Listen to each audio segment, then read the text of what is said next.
Coming out of last night's AEW Revolution 2022 event, we have new signings with AEW, plus CM Punk throws a massive shot at a WWE Hall of Famer, a new Women's World Championship bout, plus a big turn at the event, and a return too. All this and more in today's AEW News.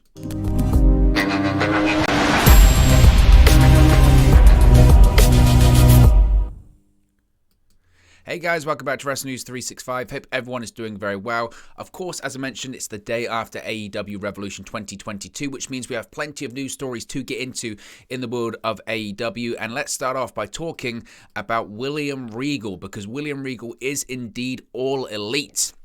Former WWE NXT General Manager William Regal has signed with AEW.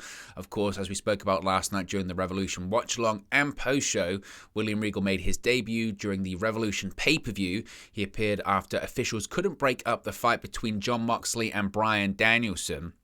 In the end, Regal was able to get Moxley and Danielson to shake hands to confirm that indeed Regal has signed with All Elite Wrestling. AEW CEO Tony Khan announced on Twitter that Regal was, quote, All Elite. Khan tweeted, quote, "It's official, William Regal is All Elite, hashtag AEW Revolution." Now, as noted previously, Regal was name-dropped by Bryan Danielson during the February 23rd episode of AEW Dynamite. Now, WWE released William Regal and several other longtime employees on January 5th as part of the major overhaul of WWE NXT and the WWE Performance Center staff. He had spent 21 years with the company. Now, when speaking about William Regal after the pay-per-view last night, Tony Khan was part, of course, of the media scrum after the show. And this is what Tony Khan had to say about Regal signing with the company, quote, "It was very surprising to see he had been released and would be available. I have tons of respect for his mind, and I think he's going to be a very valuable person in AEW. Obviously, people who follow his career closely know that he has a very long established connection with Bryan Danielson and was instrumental in shaping the pro wrestler that Danielson has become, and he is one of the greatest pro wrestlers today and of all time. Regal had a big contribution to that. When he was released, I was very surprised, but also eager to bring him here."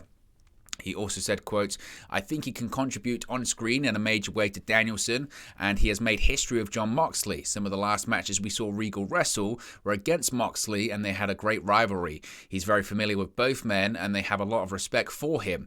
We say that after the violence and the way they bled together, they built a lot of mutual respect with each other, and that's very exciting. Also, behind the scenes, I think Regal can teach all of us a lot, and it's great to have him here on screen and off screen. It came together very recently, and he fits very well with what we're doing." So, like everyone, I was very surprised. I was very surprised to see William Regal last night during AEW Revolution.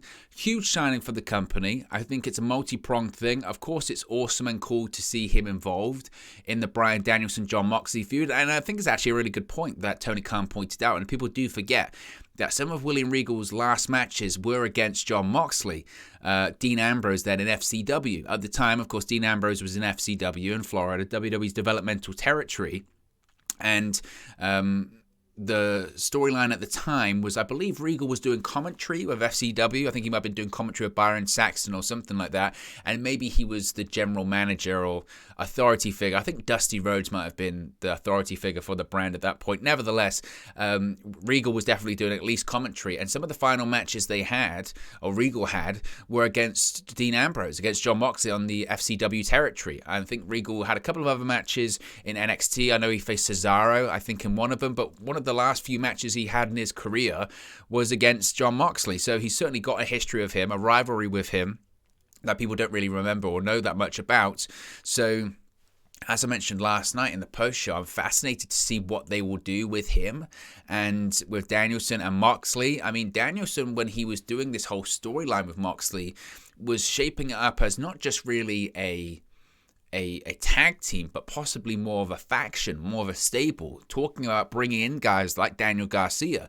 So what we could see, and we know that AEW loves their stables, their factions, they've got a lot of them. They've got a very Japanese, New Japan Pro Wrestling kind of style of booking where most people are associated with some form of faction, we could see a situation where an upcoming faction in AEW is Bryan Danielson, Jon Moxley, with William Regal as the wise head, and maybe someone like Daniel Garcia as the young up-and-comer. We could definitely see something like that.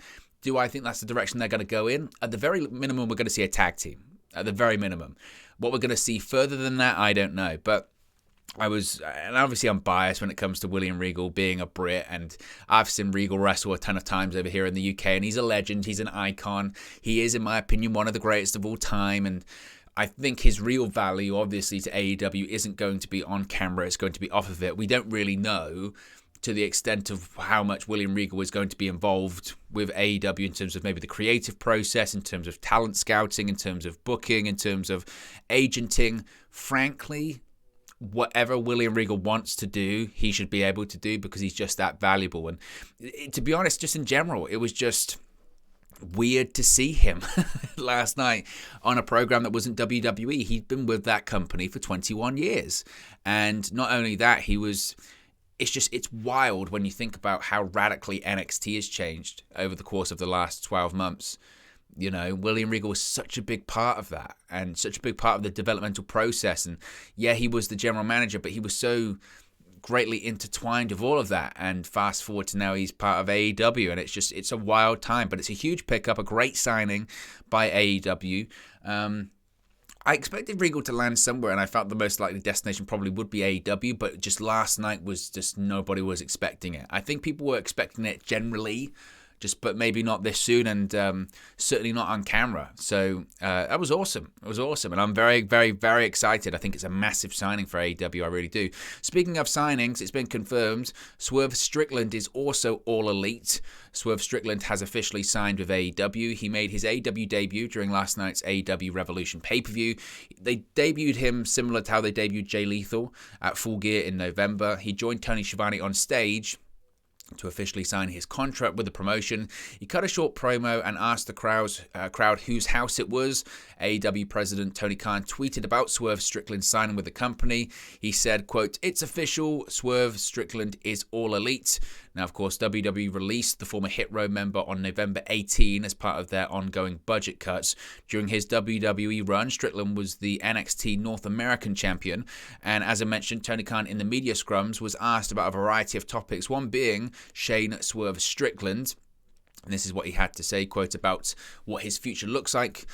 Quote, "I have a lot of ideas coming out of the pay-per-view. You always have to look at the injury toll. It was a hard-hitting pay-per-view, and I don't want to speak for anybody until I get their medical status. There are a lot of great opponents in AEW for him, and a lot went through crazy matches tonight. We'll see who is available on the roster, but I know there are big matches and dream matches involving Swerve, and I'm very excited that he made his first appearance in AEW at Revolution, in addition to Regal coming after Danielson and Moxley. I wanted to debut a star that would be great for us for the future, and that's Swerve. It was somebody that I was very surprised who would be released, because he had done in the matches and segments I had seen. He was somebody I liked, and I was looking to snap him up. Revolution, a night of great matches, would be a great stage for him to come out. It was a high-profile debut, and he's a great wrestler. We have many more dream matches in AEW. So again, this was to be frankly, a badly kept secret. Everyone knew that Swerve was coming into AEW, but it doesn't make it any less of a great signing. I think they've said that they see great crossover appeal for him.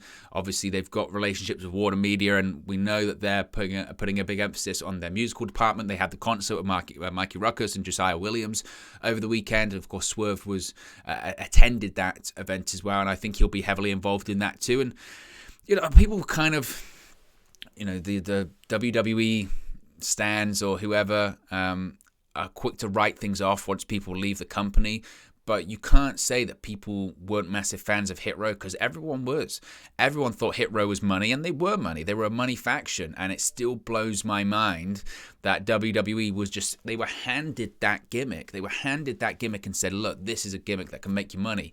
And you've got a guy in his 70s and a guy in Vince McMahon and a guy in his 60s in Bruce Pritchard being the executive director of the show, of creative in WWE, and they had no idea. They had no idea about Swerve Strickland or Hit Row. And And shame on them, I suppose, because I think AEW is going to make money. I really do, and I think it's a great signing. As to who he faces when he first, when he starts up, I have no idea. No idea. That roster's pretty packed. So we'll wait and see what the plans are for Swerve Strickland going forward. And I'm going to screw up that name so many times. Swerve Strickland. I will get there in the end. CM Punk. It must be said, by the way, guys, AEW has released the audio for the media scrums after AEW Revolution last night, and the first person you hear from on the YouTube channel is CM Punk, and it's brilliant, absolutely brilliant. He's emotional after his dog collar match against MJF last night. Very emotional. Several times he gets very, very emotional, and talking about Bret Hart, talking about MJF, talking about his absence from pro wrestling, all that kind of stuff. It's just one of the best, back and forth questions you'll probably hear. It's fascinating. And during it, whilst displaying his love for Bret Hart, he also took a big shot at WWE Hall of Famer Bill Goldberg. AEW star CM Punk believes WWE Hall of Famer Bret Hart should have been the one making millions of dollars going to Saudi Arabia instead of WWE Hall of Famer Bill Goldberg. This is what he had to say, quote, "I love Bret Hart. His career was cut short, and it's a goddamn tragedy because there are people who go over to Saudi Arabia and get paid millions of dollars. That should have been Bret." Now, this topic of Hart came up when CM Punk recounted the story of a young AEW wrestler making him cry at Sunday's pay-per-view event. He said, quote, "I'm sick of crying. Today's been brutal. First time I cried today was when they showed me my ring jacket, which had a silhouette of Larry. Then after my match, somebody came over and said, I got into wrestling because of you. I saw Straight Edge Society and I was blown away. I went to WrestleMania to watch yourself and Rey Mysterio. That made me cry." Punk also added he would give up his career in a heartbeat to Hart. He said, quote, "I just feel super fortunate and grateful that I got a second chance. I'd give it up in a heartbeat to give it to Bret. I just love that MFer so much. He's the greatest of all time." Now, when talking about his entrance last night, of course, he turned back the clock and he spoke about how important that is, and we're going to do a Ring of Honor video today as well. So I'll touch on that later on, but he said, quote, "When it comes to paying homage to myself, obviously I love professional wrestling very much. To come back and still be able to do this, it's not just about coming back and doing whatever the F you want. It's doing whatever and being cocky enough to know that your way is heard. To have somebody that listens to you, can take an idea and make it even better. Just to have an open dialogue with everyone in the locker room. It's just so great that you don't have to beat your head against the wall. I don't have to tell someone their ideas are shitty and they have no idea what they're doing. Everything is so great." Like I said, my words wouldn't be able to do that justice. I would recommend go and listen to the AEW Media Scrum because the CM Punk aspect of it is absolutely fantastic. It really is.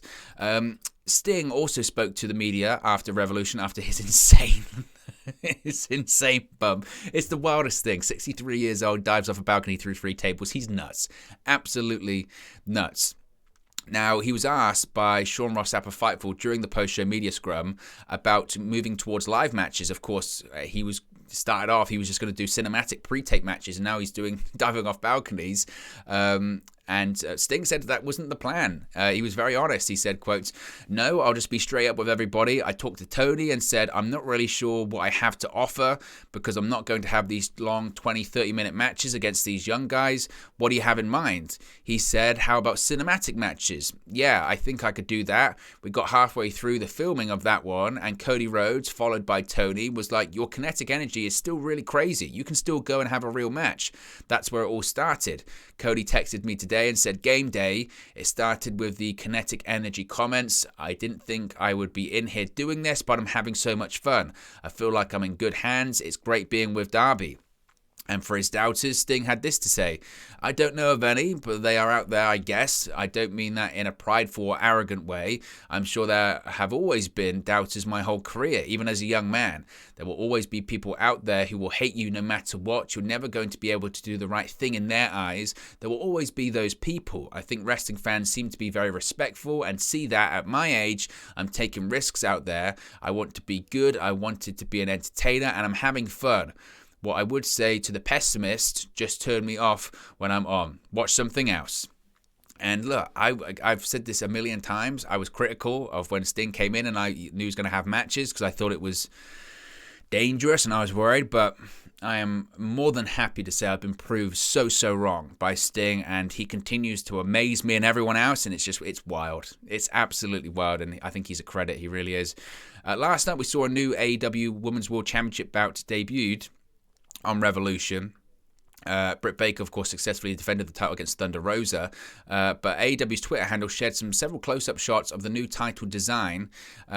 The original design was introduced on the debut edition of Dynamite, where Riho became the first ever AEW Women's World Champion.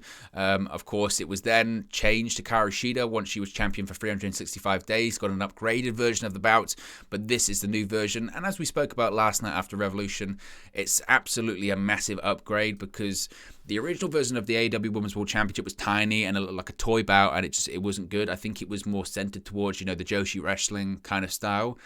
It was better when they put the gold plating on and made it look a bit bigger and better for Hikaru Shida, but this is way better. This is more similar to the AEW World Championship rather. It's bigger, it's better. Objectively, it's better. So I think they've done a good job with that. Also at Revolution last night, we saw Wardlow, of course, turn on MJF. AEW star Wardlow has finally turned on MJF. At the Revolution pay-per-view, Wardlow helped CM Punk defeat MJF in a dog collar match to seemingly complete his babyface turn. During the closing stages of the bout, MJF summoned his now former bodyguard, asking for the Dynamite Diamond ring to finish off Punk. Upon arriving at ringside, Wardlow was checked his pockets and feigned not being able to find the ring in either of his pockets. A few seconds later, Punk pulled MJF away, at which point Wardlow magically remembered the whereabouts of the ring. He would then smile at Punk before leaving the ring on the mat and walking away. So this is what we were waiting for. Wardlow has finally turned babyface. Of course, earlier on in the night, he won the face of the Revolution ladder match. It would appear that I think that Wardlow and MJF are going to be feuding now going forward. Again, as I spoke about last night, I don't think Wardlow is going to win the TNT Championship because I think MJF's going to cost him it. My only criticism maybe would be is I think that they maybe could have saved the moment for something, this is going to sound crazy, but bigger, in that could have been a main event segment on Dynamite. I don't know if it necessarily needed to get lost in this match. I know it was a finish of the match, and you can argue that, and it closes the CM Punk MJF chapter and all that kind of stuff, which is probably true, but I would have preferred it to be a show closing segment on say Dynamite or something, and maybe that's what they will do on Wednesday. They'll have a thing where it's, you're still contracted to me, blah blah blah, and then finally we'll see actually physically, because he hasn't physically touched MJF just yet, and maybe that's what they're waiting for, I suppose. But Wardlow's a huge star. He's a huge star, and he's going to be massive for AEW. Certainly is a future world champion. I have no doubt about that. Finally, we also saw Don Callis return to AEW last night during the Revolution pay-per-view. Don Callis returned to AEW television during the buy-in. Tony Schiavone hit the ring to provide an interview segment with a mystery guest, which led to Kenny Omega's music playing. Fans were excited about seeing the former AEW World Champion returning, but it was not to be. Instead, Don Callis made his way to the ring to a chorus of boos. He made it clear that Omega will not be returning, despite claiming that he had considered it. However, Callis believes there is too much violence on the show tonight, or last night rather. He then ran through the Elites matches. He said he was confident that the Young Bucks would be walking away with the Tag Team Championships, which of course they didn't. He even had some praise for Adam Cole. He said that Omega would be winning the world title if he was here. Since that's not the case, he's confident Cole will be taking the gold. Of course, Adam Cole did not win. But he also said that Cole would be a great transitional champion, as the Cleaner will be taking the title back whenever he returns. So again, planting the seeds about this upcoming Kenny Omega Adam Cole feud. He also called Red Dragon a sleeper cell in the Elite. So we know where they're going. We certainly know where they're going with that one. But it was fun to see Don Callis back. Don Callis always cuts a great promo. But yes, guys, let me know your thoughts in the comment section below. Be sure to like and subscribe to Wrestle News 365, and I'll speak to you again very, very soon. Hey guys, thank you for watching, listening, streaming, or however you come across this video today. Be sure to click on the video on the right there to watch our next video, or click the bottom there to subscribe, or the bottom right hand corner. Thank you very much, and I'll speak to you again very soon.